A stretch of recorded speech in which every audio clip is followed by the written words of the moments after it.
Hey everyone, what's up? Welcome back. Today we're going to be taking a look at 30 minutes of Back 4 Blood campaign gameplay, co-op gameplay. I don't know what to best call it. It's the PvE part of this game. The game has two main sections. There's the co-op PvE campaign, and then there's this PvP swarm mode. I think we'll take a look at that in a later video. I don't love it from what I've seen, first impressions, but that's not the point of this video. The point of this video is to take a look at the campaign, show you a bunch of gameplay, talk about it, about what you're seeing, and then also just some of my first impressions. So just to set the groundwork here, Back 4 Blood is a 4-player co-op PvE zombie game first and foremost, I think. And this is really what, from what I've played in the beta, this is the stuff that has really shined. So it's basically, the game's going to be broken up into this act structure, and each act is made up of a multitude of missions that you progress through. So you start at Act 1, Mission 1, and then you go 2, 3, 4, all the way through. As of, at least in the beta right now, I'm not sure if this is exactly how it's going to be in the full version, but in the beta, Act 1 has 8 parts to it. So what we're seeing here is this is part 3 of 8 in that first act, and we're going to play through a couple of these. I just want to show you, literally it'll be unedited gameplay. I'm showing you from the start. I mean, I cut off like the in between the missions just because I think that's not as interesting to show. It's like usually about 3 to 5 minutes of like picking your cards and checking out the store. But yeah, I want to show you the gameplay. I want to show you the actual mission itself. So got a bunch of zombies in this game. They are called Ridden.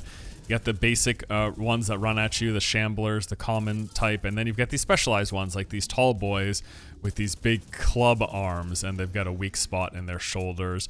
Looks like all of the specialty zombies will have weak spots, and they're glowing. So these guys, this one coming at us here, that exploder,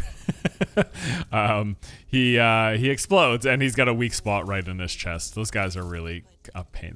They could be a really pain. All of the specialized zombies can be a pain. That's kind of how it works, right? They all have their things that they're really strong at, that they specialize in. So we just saw a horde trigger there. So essentially, one of the mechanics in this game, there's a few different elements that will add to difficulty and everything. One of them is the ability to trigger these hordes, and things like making loud noises like setting off car alarms or disrupting these clusters of birds. They'll make noise and they'll call in the hordes, and you'll just get like a swarm of enemies. Usually it's been like predominantly just a bunch of these basic ones that we've seen, and then like a couple of the specialty zombies. And I do want to let you know as well, we are playing on the second of 3 difficulty tiers. Apparently the third one is a complete nightmare. Even the second one was very hard. I am playing in this gameplay with a group of people, like we're in Discord chatting. This isn't just like a random lobby that I'm playing solo. Usually I do tend to play, even these group games, I usually do tend to play just by myself, queuing up with randoms. But I had a group of 4 who wanted to play, and so point being though, we were more coordinated, I guess, than you might be with a random group. And I will say, because this game, it has friendly fire in it, and the higher the difficulty tier you go up, the more damage the friendly fire does. But even in that lowest tier, when I was playing with randoms before my friends got on, it's kind of a nightmare playing a game with randoms when friendly fire is enabled. Doesn't mean it's always going to be. You will certainly get lobbies where people are careful and work together, but you're probably also, if you don't play with friends, that is probably likely to be a point of frustration for people. Almost certainly that's going to be something that's really annoying. So I want to point out a few things, like as we go along, I'll talk about, you notice like right now one of our teammates is down. There's a down but not out system. While you're down, you'll use, I believe it's your secondary weapon. So whatever weapon you have in your secondary slot, you can still use it while you're down, and then you can be revived before that health bar ticks all the way down. And if you do fully die, there's like defibrillators in this game that will let you come back to life. But also, speaking of like health and going down, you'll notice if you look at our health bars in the lower left, there's like 2 different types. So there's our health that we have, which is the white bar, and then the solid red bar is the health that we're missing that we can replenish with like bandages. But then there's the diagonal line, with the black and red, and that's health that you can't replenish with bandages or first aid kits. It actually requires the use of these specialty healing stations. And I know the game has this like system of trauma damage, it's called something like that, and I believe that's what that's tied to. Basically, when you take damage, sometimes you'll take trauma damage, and that will reduce your max healable health. And there's a bunch of different ways to heal. Again, first aid, first aid kits, bandages. There's also temporary health you can get from painkillers. But then there are those stations where you can replenish healable health, and then also the trauma health, the max health you can replenish at those stations too. Those things have been super valuable. It costs some of the in-game currency to heal there. Like you'll pick up these little coins as you progress through. So here's a couple clusters of birds, and then again, one of our teammates, I think it was the same dude. I said I was playing with friends. I didn't say they were good. Triggered another horde, so now we've got another horde that we're gonna have to deal with. Everybody screams. I get set on fire from a freaking Molotov. Thanks a lot, bud. And yeah, so it's just funny. You just got to be careful for the birds. Sometimes it's car alarms as well. I think there are like doors. There are doors where there'll be like valuables behind it, but they'll have a security, so you can choose like, okay, we'll break down this door. It'll make some noise. That might summon a horde, but we could get some real good stuff behind it. And if you're wondering, you notice I've been meleeing a lot, so there's a couple reasons for it. For one, especially, like I said, we're playing on the second of 3 difficulties. Things were getting hard, and as we were playing, we were noticing that ammo was feeling very scarce. So I decided to just focus on trying to melee, especially the basic zombies. But then also, one of the card perks that I have, you pick a card, you get like a deck of cards, and they've got different buffs, and then you pick at them at the start of every mission. And one of the ones that I have heals me whenever I do a melee kill. And then I also have another card that changes my pushback into a knife. So I do have a bat, as you can see in the bottom right, but I also have this knife that replaces my push. So having a melee knife, and then that card that gives me, I get 2 health every time I do a melee kill. I just run around spamming that knife, and I get a lot of kills. You do take damage in the process, though, because the zombies will hit you when you're in melee range sometimes. It seems like they will always get a few shots off. So it's kind of, I don't know if it actually is the smartest strategy, but it's what I was doing. So anyways, here's one of the, they're like the spitter zombies. I don't know what they're actually called, but I'm calling them the spitter zombies. They'll sit at a range and shoot things. Look at this guy tweaking out. It's so funny. A bunch of stuff you'll find in the environment. You saw I just picked up some ammo. There are multiple types of ammo, as you expect. There's like SMG and pistol ammo, rifle ammo, sniper ammo, and shotgun ammo. I think that's actually the 4. I think that those are the 4 kinds. And then you'll pick up consumables, bandages, stun guns. You'll pick up grenades and Molotovs. There's a ping system here that, see all those pings? Because I just told my team, I was like, hey, you guys know there's a ping system, right? So everyone made sure to find the bind, and then we're all just spamming pin. But it's kind of cool. They do the, man, ever since Apex did it, I love seeing it in games, the context-sensitive ping systems, where if you ping a cluster of birds, it'll mark it, and there'll be in-game voice saying there's a cluster of birds. I think that's really good. Having that kind of system is so good, especially for people who aren't playing with their friends and who aren't maybe comfortable or just don't want to use voice comms or whatever the reason. People who aren't using voice comms, having context-sensitive pings in these co-op games, I think it's huge. Super important. All right, here's the healing station. You'll notice I use it, puts up my healable health, so my max health goes up as a result. It's pretty expensive, though. It costs 400 of the currency, and I think I've tended to find on most missions, if I were to save up everything that we found, it would be somewhere around 1,000 to 1,500 currency for each mission that we go through. So using 400 to heal a portion of your health is quite a bit. And this is what I'm talking about. Look at it. I'm out of my SMG ammo. So this is part of the reason why you saw me meleeing so much, because we just found, and I don't know what it was, and that's another thing to keep in mind. There is the difficulty that you select of the 3, but then on top of that, there's the director system. And I guess the weird part is I don't know what what means what in terms of how hard things are. Like, I don't know how much the difficulty that we encountered playing on the second difficulty tier was a result of being on the second difficulty tier or a result of the director AI. So what are you talking about, dude?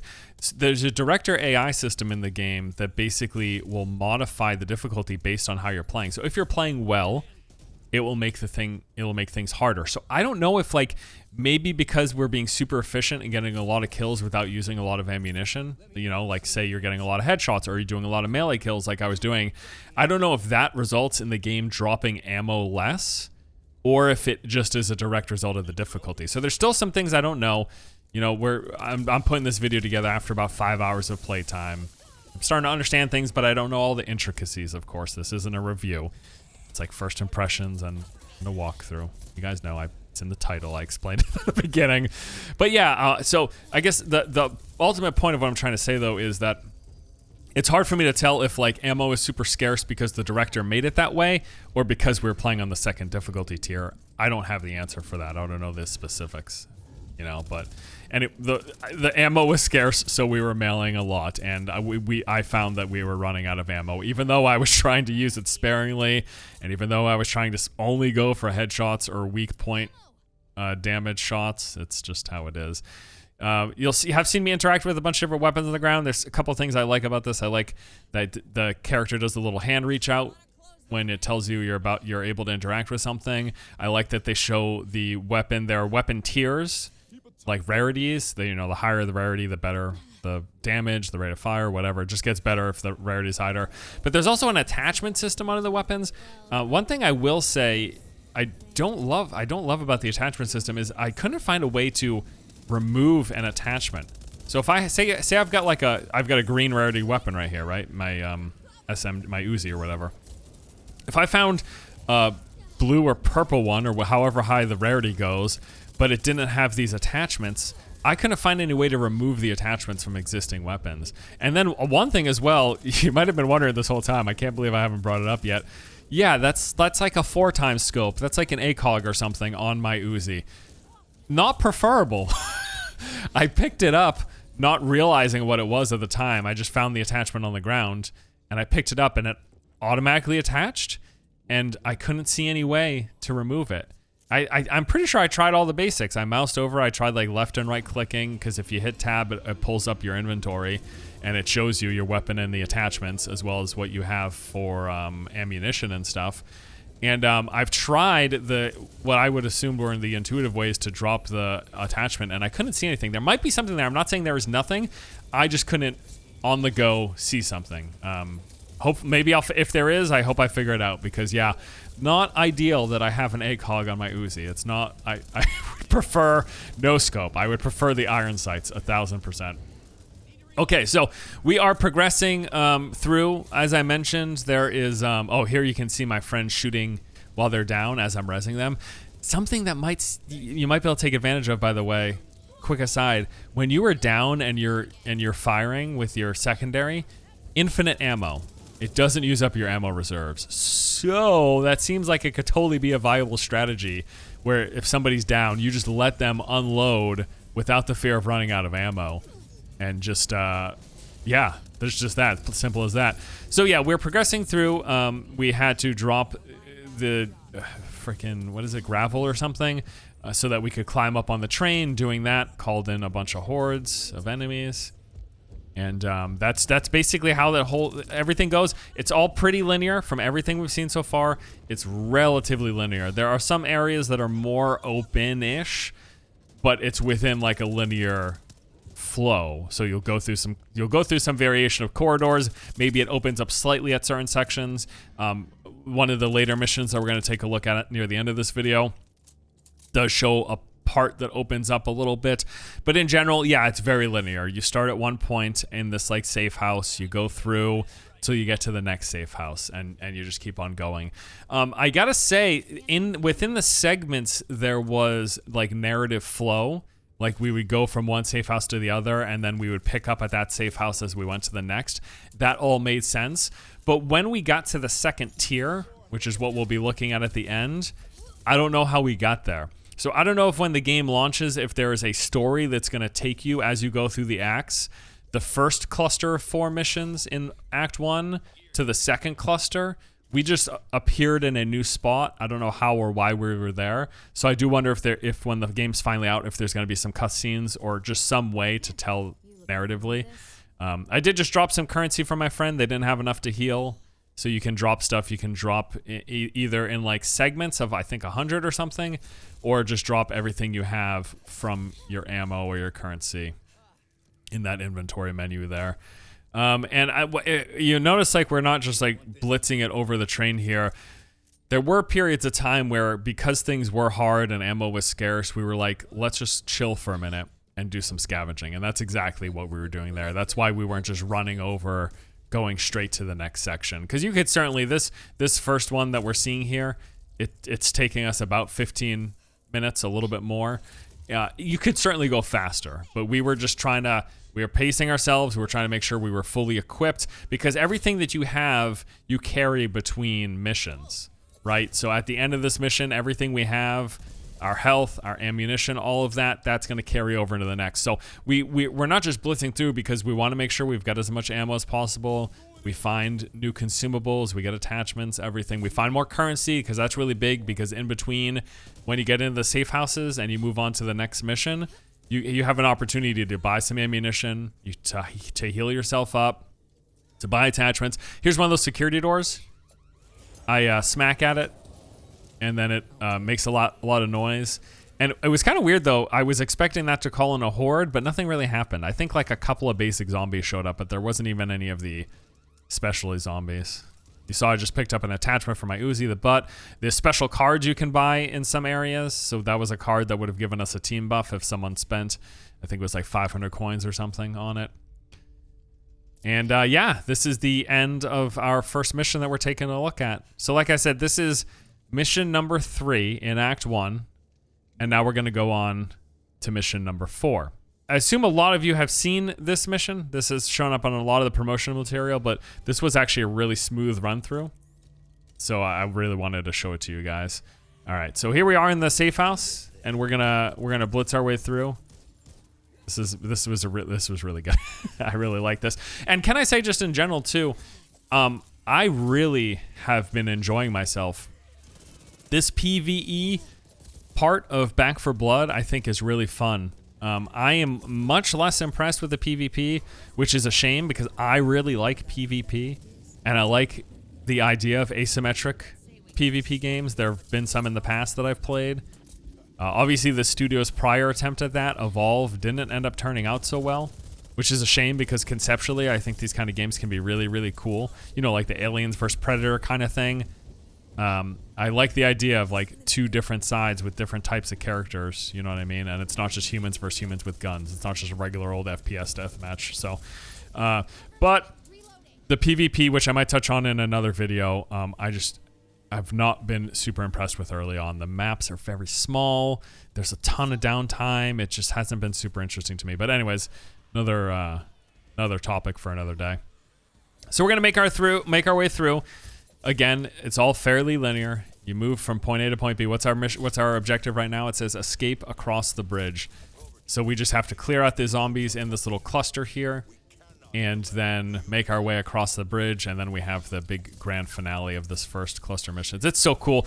I gotta say too, part of the reason I've been digging this, there's a few things like that I've been enjoying about this co-op campaign that we've seen in this beta. For one, the difficulty. It has been very hard. I still haven't even tried the hardest. I'm a mega nerd, okay? I'm not ashamed. I've been gaming long enough. I've been at this rodeo long enough that I'm comfortable admit it. I'm a huge nerd and a sweat sometimes. And I love usually ramping it up to the highest difficulty possible and starting there. I don't think so. Just this middle difficulty has been so hard. And it has also seemed, and I don't know if this is intentional, but it has also seemed that as we progress through this first chapter, things get increasingly harder. The first mission in the second set of 4 in this first act was very hard. And I'm going to show you some of that before we wrap up the video. But things have been getting... getting increasingly harder. So I've really liked the difficulty. It's been a lot of fun, just the challenge that we've gotten from that. But also what I've been loving is that this game, it feels like I'm in a zombie movie. You know what I mean? It really, they've done a really good job of like, there's some really cool stress moments and anxiety moments, especially this particular, this is like it's like a triple, what is it? Big box office, big budget movie, like action zombie movie. This whole setup here is so cool. We have to cross this bridge, and the goal is plant the explosives on the frickin' cruise line, get out of there so you can blow up the ship. I don't even know why. I'm assuming there's like a nest or something, or we're just trying to block them off from getting into the mainland. I don't even remember what the narrative point of this was. I don't know if this game is supposed to have cutscenes. I do think they've done a generally decent job of setting the scene with the dialogue that they have between missions and stuff. But yeah, I don't even remember the specifics. Running out of stamina was an issue. You're going to see that here. I spent a lot of time walking. You notice my breath meter in the middle there. It was just running super low. Part of the card system plays into that, though. Like, you can get cards that increase your total amount of stamina or use less stamina when you're running. And I think the card system, I haven't even touched on it. You know, I told you how I got this melee knife that replaced my pushback and how I got heal. So even that's just a tiny little combo where it's like, okay, so I can make this setup so that I don't even have to carry a melee weapon. I still am, but I could be carrying like a pistol in my Uzi. I could be carrying 2 guns, and I still get access to a melee, and that melee heals me every time I get a kill on these basic enemies. That's a cool, and that's a very simplistic combination of cards. And it seems like there is some complexity into what you can do with that card system beyond that basic combination. So I'm really interested. I'm going to keep on playing, and I'll probably do some more coverage of the game, but I'm really interested to see how much more interesting that card system is going to get, because even at a base level, it just felt good to make that simple combo. It's like, yeah, I'm more self-sufficient now. I can heal myself up by getting these melee kills, and I do that just through this knife that I spec'd into. But all sorts of stuff. There's a lot of basic stuff like, you know, reduce reload or increase reload speed. And like I said, you can give yourself more health, or you can make yourself more resistant to damage. You know how I mentioned there's the damages you take that you can heal up, and then there's the damage that can't be healed except for those med stations. There's cards that reduce that kind of damage that you take. I think it was called trauma damage, but whatever it is, whatever reduces your maximum healable health, there are ways to make it so that happens less often to you. All sorts of stuff. It's really cool. So yeah, I'm interested in the card system, both from the player's perspective, but also the director who sets up cards to make the missions more difficult. There are cards that add like fog, so you can barely see anything, and that can be really troublesome. And we're going to see that right after this mission. So I planted the bomb. There were 2 bombs. So one teammate grabbed another. We planted the bombs. Now we got to get off the ship. It gave us like 60 seconds to get off. Here I am running out of stamina. This was very obnoxious. It felt like my stamina was worse at this part. I don't know if there was something, and probably was just in my head. It was probably just because I had to sprint down there, and then I had to sprint away from that tall boy. But I was like, this is what I was talking about. I felt like I was in a movie, because like we're going through all this stuff. I'm super exhausted. I can barely sprint anymore. I'm like heaving and hoeing, you know what I mean? And then we get to the end, and we got this like squad here set up with their Humvees and this military backup, and then check this out. The ship's gonna blow up right as this tall boy charges us. Just this whole thing. This is what I'm talking about. It would be cool if there was more zombies coming, but even this was cool. This tall boy sprinting at us, slamming down, and then the thing blowing up. It was just cool. It would be cool if there was a little bit more to it, but it's still not bad. Okay, so here we are moving to the next thing. I'm going to quickly show you the card system. So here's the corruption cards. That's the cards that the director sets up to make things more difficult. And then below that are all of my cards. And like I said, I have the melee knife. I've got the self-heal, all sorts of stuff. So here we are. This is the first mission in the second set of 4 in Act 1. So it's the 5th mission after you go through the first set of 4. We're in this new spot. One of the corruption cards added this fog. The other corruption cards added a bunch of more difficult enemies. There were armored basic enemies, as well as like exploders and all sorts of stuff. And we just, look at this. Right away, I'm instantly like dead. And my team follows suit in the matter of seconds. We just walked out the gate. You saw it. We had just opened the door. There wasn't a whole bunch of pre-setup. We just opened the door, we walked out, and within, what has it been? Not even 2 minutes, we failed the mission. So this is what I'm talking about. It seems like things got progressively harder. So here it is, this is our next attempt. And we're like, we're gonna take it easy. We're gonna stay together as a group. No one's moving by themselves. This guy's getting, he got pinned down. So that's another thing. We got introduced to a new enemy here. One of the spitter enemies, the ranged enemies, has this thing where it will completely incapacitate a player unless they are knifed out of it. So you have to go up and melee your ally to get them out of this like cobweb. It's just a lockdown. It might as well be a stun, right? That you have to work together. I'm assuming that after like a long amount of time, if nobody breaks you free, you can break free yourself. But it's a sort of thing where coordination is going to stop that player from taking a ton of extra damage. But if you're not coordinated, you're going to be in a lot of trouble. And I think that's also, especially these higher difficulties, I don't know how puggable this will be. Or at least it's certainly puggable. You could get a group of random people that you play with and it could go fine. But the odds are, if you get anyone on your team, if you're trying to play on the medium or highest difficulty, if anyone on your team's screwing around or not paying attention or just trolling, it's probably not going to be a fun time. But that's kind of the case with any like team-based game. It's always better. Here's the shop, by the way. You notice I just bought some heals. They sell ammunition in there. They sell consumables. You can buy the different types of grenades, healing toolkits to open locked areas, which is usually like these specialty rooms. I wasn't sure initially, by the way, with this fog corruption card. I was like, oh no, it's foggy. No, it sucks. Them adding the fog makes it very difficult, especially when you incorporate those ranged enemies, the ones that'll spit at you for damage or the ones that'll lock you down, not being able to see them, not being able to see beyond like, I don't know, what is this, like 30 meters of visibility. And it also, the visibility seemed to adjust as you moved throughout, but yeah, this mission, this fifth mission on the medium difficulty was an absolute nightmare. Very, very difficult. That is absolutely the case. Very challenging. So anyways, we're going to be coming up to the end of this. I'm not going to be showing you through the full mission here. We do make it all the way to the end. It was very hard, but we did make it. But I don't want to show everything because I don't want to spoil it either. They've got an open beta coming up in like a couple of weeks, and I know people are going to jump in. And honestly, because this is, I think, the better part of the game, at least early on, my first impressions, that could change. Maybe, you know, in a week from now, I'll have played a bunch more PvP and I'll be like, no, it's actually great. But I played like 30 to 40 minutes of the PvP and I really didn't love it. I like PvP in general because I like the competition, so I enjoyed that part of it, competing and trying to do better than the other team, right? I liked that. But the way it's structured, all the downtime, the incredibly small map size I was not expecting. I knew the game had like a shrinking map, but I didn't realize it was going to start super small.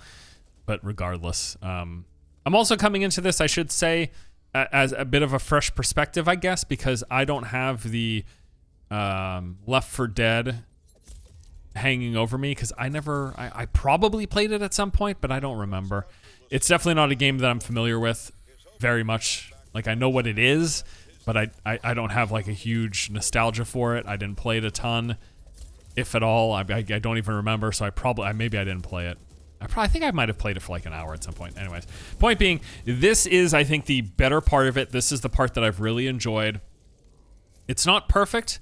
There were some things that I wish get improved, but in general, I had a really good time. Both ways. Obviously, more so when I played with friends that I knew and that I could chat with in Discord.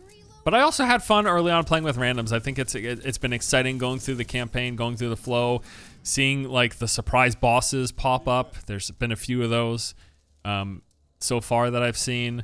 Seeing the different types of events, encountering the hordes of zombies. It's all been really exciting. And so I don't want to spoil too much more of it. I don't want you guys to see the end of this mission, because I think from this point forward is going to be really exciting for people. Just seeing the different events that happen and the different set pieces. But in general, I have been having a good time with the beta. I think the price point is really might be hard. $60 seems like a lot depending, and this is a big question for me. How many chapters are they, how many acts are they launching with? Are they called acts or chapters? I don't even remember. I think they're acts. Act 1 is 8 missions from what I see in the beta. How many acts are there gonna be? Are there gonna be 3? Are there gonna be 6, 8, 10? Like if they have a lot of acts, there could be a lot of game here, and I would say, yeah, totally worth $60. But if there's only like 2 or 3 acts, $60 might be a lot, especially with how bare bones the PvP feels. But we'll have to see. Again, this isn't a review. This is meant to show you the game, talk about some of the game systems, and give you some of my first impressions. I like it. I really want to see more though, and I want to see what the full game has to offer. But so far, I've been having a pretty good time, and I'm going to keep on playing. And I will show you some more gameplay. But that is going to do it for our 30 minutes of Back 4 Blood co-op PvE gameplay. Hope you guys enjoyed the video. I've been having fun making this style of content, taking you through some stuff, chatting about it. So yeah, there you go. I'll see you guys later. Thanks for your support. Thanks for watching. Take it easy.